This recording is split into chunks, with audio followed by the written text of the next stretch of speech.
अस्सलाम वालेकुम जी सारे दोस्तों का जी की हाल है। मैं उम्मीद करता वहाँ ठीक हो दे खैर खरीयत नाल हो दे। माशाल्लाह साड़ी लाभ सारी तैयार हो गई है। अज इतों पट्टी है परले पासे ना शुरू की थी, वो भी साडा पानी वेंदे पे होया पिया ठीक है। उस तो बाद असा नवा पानी भी जड़ा ना वो भी शुरू कर दिता है, क्योंकि मुंजी का टाइम हो गया। मैं कहा चलो कुछ ना हौली हौली हौली हौली ना किड़कते रहिए, मतलब कि बंदा पोला पोला लगा रहे ना तो अल्लाह करदा है काम जड़ा ना वो बन ही जाता है ठीक है।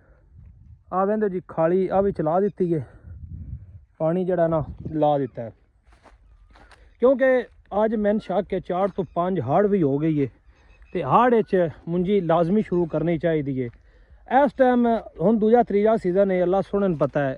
इस दूजे त्रीजे सीजन है जेह्ड़े जट नहीं उन्हें अगेतरी मुंजी कोई दिता है, पिछेतरी मुंजी कख भी नहीं किया।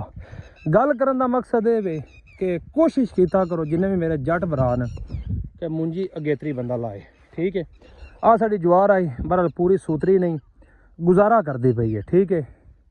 और सामना साडा पिंड जे चक सजादा नेड़े ही नहीं पा जी वेंदे पाओ आ सामना ते आ साड़ियां को 2-3 कनालां हो भी गई हैं। इंशाल्लाह सवेरे इंदा कद्दू मारा दे अज ओ सामने तुहानूं पानी नज़र आउंदा पिया, उत्थे भी मारिया है, अपने डेरे दे परले पासे भी मारिया है ते ओ मारन वाला कद्दू, क्योंकि मुंजी कर दी शुरू। अल्लाह खैर रखी दे इंशाल्लाह 2-4 दिनों के हफ्ते के इंशाल्लाह कोशिश है मेरी इंशाल्लाह को मुंजी लाउण दे जे रब नूं मंजूर होया तो ठीक है। अब इन्हें जी शुरू कर दी है इस वंड वड्डी भी।